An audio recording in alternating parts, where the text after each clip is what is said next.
ಇಲ್ಲ, ಈಗಾಗಲೇ ಅದು ಪ್ರಾರಂಭ ಆಗಿತ್ತು. ಸ್ವಲ್ಪ ಒಂದು ಹಂತಕ್ಕೆ ಮಾಡಿದರು, ಅದು ಅನೇಕ ಕಾರಣಗಳಿಂದ ನಿಲ್ಲಿಸಿದರು. ಈಗ ಅದು ಮುಂದುವರಿಸ್ತಾರೆ.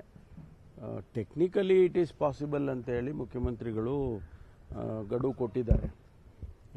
ಒಂದು ವೇಳೆ ಅಕಸ್ಮಾತ್ ಏನಾದರೂ ಸ್ವಲ್ಪ ಮಟ್ಟಿಗೆ ಒಂದಿಷ್ಟು ಪರ್ಸೆಂಟೇಜ್ ಉಳಿದ್ರೆ ಅದನ್ನು ಎಕ್ಸ್ಟೆಂಡ್ ಮಾಡ್ಬೋದು, ಇಲ್ಲಾಂದರೆ ಅವರು ಸಂಪೂರ್ಣವಾಗಿ ಮಾಡ್ತಾರೆ. ಈಗೆಲ್ಲ ಟೆಕ್ನಾಲಜಿ ಇದು ಇರೋದರಿಂದ ಬೇಗ ಮಾಡೋದಕ್ಕೆ ಸಾಧ್ಯತೆ ಇದೆ. ಕೇಂದ್ರದಿಂದಲೇ ಆಗ್ತಾ ಇದೆ, ರಾಜ್ಯದ ಅಗತ್ಯ ಇಲ್ಲ, ರಾಜ್ಯಕ್ಕೆ ಅವಕಾಶವೂ ಇಲ್ಲ ಅನ್ನುವಂಥ ಒಂದು ಆರೋಪ ಬಿಜೆಪಿ. ಅಲ್ಲ, ಅದು ನಮ್ಮ ಇಂಟರ್ನಲ್, ನಮ್ಮ ಸ್ಟೇಟಿಗೆ ನಾವು ಮಾಡ್ಕೊಳ್ಳೋದು.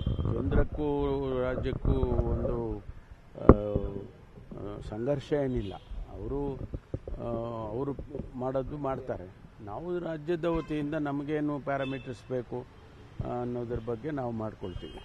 ಅವರು ಸಾಮಾಜಿಕವಾಗಿ, ಶೈಕ್ಷಣಿಕವಾಗಿ ಆ ಥರ ಎಲ್ಲ ಮಾಡೋದಿಲ್ಲ.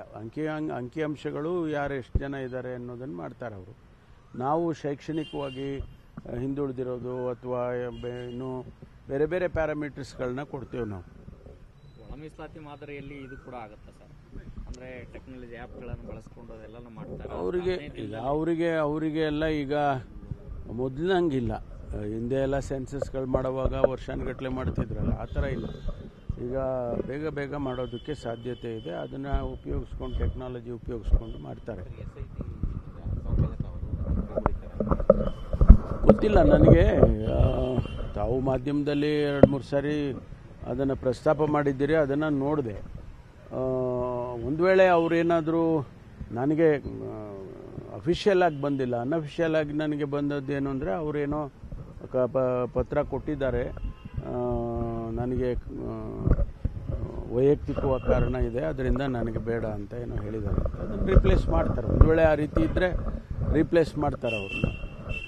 ಸರ್, ಇಬ್ಬರು ಬಿಜೆಪಿ ಮುಖಂಡರು ಆಂಧ್ರದಲ್ಲಿ ನಿನ್ನೆ ಹೋದಾಗ ಅಲ್ಲೇ ಹಾಡುವಾಗಲೇ ಅವ್ರನ್ನ ತಂದೆ ಮಗ ಇಬ್ಬರನ್ನು ಕೊಚ್ಚಿ ಕೊಲೆ ಮಾಡಲಾಗಿದೆ. ಅರವಿಂದ್ ಲಿಂಬಾವಳಿ ಆಪ್ತರು ಮತ್ತು ಬಿಜೆಪಿ ಜಿಲ್ಲಾ ಅಧ್ಯಕ್ಷರು ಕೂಡ ಆಗಿದ್ದರು.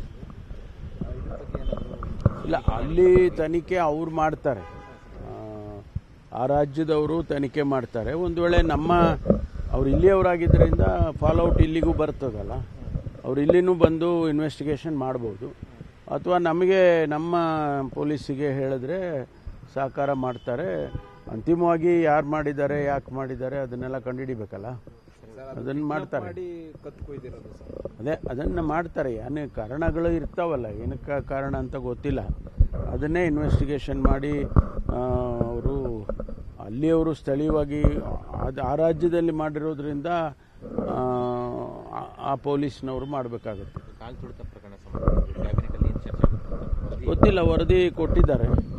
ಆ ವರದಿ ಬಗ್ಗೆ ಇವತ್ತು ಯಾವ ರೀತಿ ಚರ್ಚೆ ಆಗುತ್ತೆ ಏನು ಅಂತ ಹೇಳಿ ಗೊತ್ತಿಲ್ಲ. ಸಬ್ಜೆಕ್ಟ್ ಅಂತೂ ಅಜೆಂಡಾನಲ್ಲಿ ಇದೆ. ಏನು ತೀರ್ಮಾನ ಕ್ಯಾಬಿನೆಟ್ ತಗೊಳುತ್ತೆ ಗೊತ್ತಿಲ್ಲ. ಅಲ್ಲ, ಅದೆಲ್ಲ ಇದೆ. ಅದರಲ್ಲಿ ಅವರ ರೆಕಮೆಂಡೇಶನ್ಸ್ಗಳು ಇದ್ದಾವೆ. ಆ ರೆಕಮೆಂಡೇಶನ್ಸ್ ಮೇಲೆ ಚರ್ಚೆ ಆಗಿ ಅಂತಿಮವಾಗಿ ಕ್ಯಾಬಿನೆಟ್ ತೀರ್ಮಾನ ತಗೊಳುತ್ತೆ. ಸರ್, ಈಗ ಕೊಹ್ಲಿದು ತಪ್ಪಿದೆ ಅನ್ನುವಂಥದ್ದು, ಅಂದರೆ ಅವ್ರು ಆ ಥರ ಮಾಡಿದ್ರು ಅನ್ನೋಂಥ ಆ ಥರದ್ದು ಏನಾದರೂ ಇದೆಯಾ ಸರ್? ಇಲ್ಲ, ಅದು ರಿಪೋರ್ಟ್ನಲ್ಲಿ ಅದು ಬಂದಿದ್ದರೆ ಅದ್ರ ಬಗ್ಗೆನೂ ಚರ್ಚೆ ಆಗುತ್ತೆ. ರಿಪೋರ್ಟ್ನಲ್ಲಿ ಬಂದಿಲ್ಲ ಅಂತಂದರೆ ಚರ್ಚೆ ಅದ್ರ ಬಗ್ಗೆ ಆಗೋದಿಲ್ಲ. ನಮಗೆ ಸ್ಪೆಸಿಫಿಕ್ ಟರ್ಮ್ಸ್ ಆಫ್ ರೆಫರೆನ್ಸ್ ಕೊಟ್ಟಿದ್ದಾರೆ ಅವರಿಗೆ. ಜಸ್ಟಿಸ್ ಕುನ್ನಾ ಅವರಿಗೆ ಈ ಕಾಲ್ತುಳಿತದ ಬಗ್ಗೆ ಸ್ಪೆಸಿಫಿಕ್ ಟರ್ಮ್ಸ್ ಆಫ್ ರೆಫರೆನ್ಸ್ ಕೊಟ್ಟಿದ್ದಾರೆ. ಅದರಲ್ಲಿ ಕೊಹ್ಲಿ ಅವರ ಪಾತ್ರದ ಬಗ್ಗೆ ಏನೂ ಕೊಟ್ಟಿಲ್ಲ. ಪಾತ್ರದ ಏನಿಲ್ಲ ಸರ್.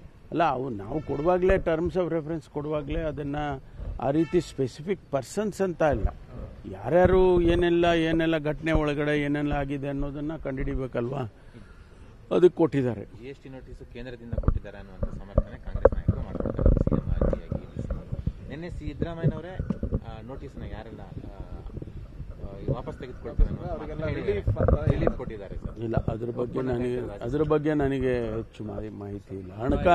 ಹಣಕಾಸಿನ ವಿಚಾರ ನಮಗೆ ಗೊತ್ತಾಗಲ್ಲ ಸರ್. ಮಹದಾಯಿಗೆ ಅನುಮತಿ ಕೊಡಲ್ಲ ಅಂತ ಹೇಳಿ ಕೇಂದ್ರ ಸರ್ಕಾರ ಅದರ ಜೊತೆಗೆ ಶಾಮೀಲಾಗಿ ಕೊಟ್ಟಿಲ್ಲ ಅಂತ ಸಿದ್ದರಾಮಯ್ಯನವರು ಕೂಡ ನಿನ್ನೆ ಅದನ್ನು ಹೇಳಿದ್ದಾರೆ. ನೋಡಿ, 22ರಲ್ಲೇ ಅನುಮತಿ ಕೊಟ್ಟಿದ್ದಾರೆ ಸೆಂಟ್ರಲ್ ಗೌರ್ಮೆಂಟ್.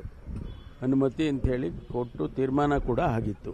ಆನಂತರ ಕೋರ್ಟ್ಗಳು ಕಚೇರಿಗಳು ಎಲ್ಲ ಆದಮೇಲೆ ಈಗ ಬೇರೆ ಬೇರೆ ರೀತಿಯಲ್ಲಿ ಡೆವಲಪ್ಮೆಂಟ್ಸ್ ಆಗಿದೆ ಅಂಥೇಳಿ ಅವರು ಕೊಡೋದಕ್ಕಾಗೋದೇ ಇಲ್ಲ ಅಂತಂದರೆ ಅದನ್ನು ನೋಡೋಣ. ಕೋರ್ಟ್ಗಳು ಟ್ರೈಬ್ಯುನಲ್ಸು ಇವೆಲ್ಲ ಇದಾವಲ್ಲ, ಅದ್ರ ಮುಂದೆ ರಾಜ್ಯ ಸರ್ಕಾರ ಹೋಗುತ್ತೆ.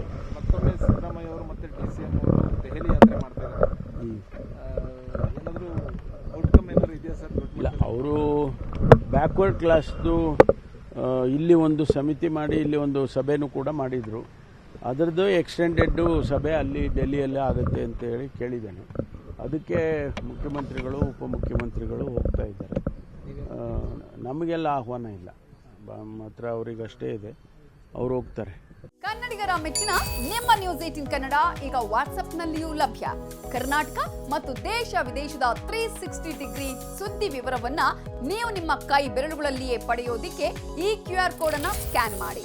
ನಮ್ಮ ಚಾನೆಲ್ ಅನ್ನು ಫಾಲೋ ಮಾಡಿ, ನೋಟಿಫಿಕೇಶನ್ ಆನ್ ಮಾಡಿ.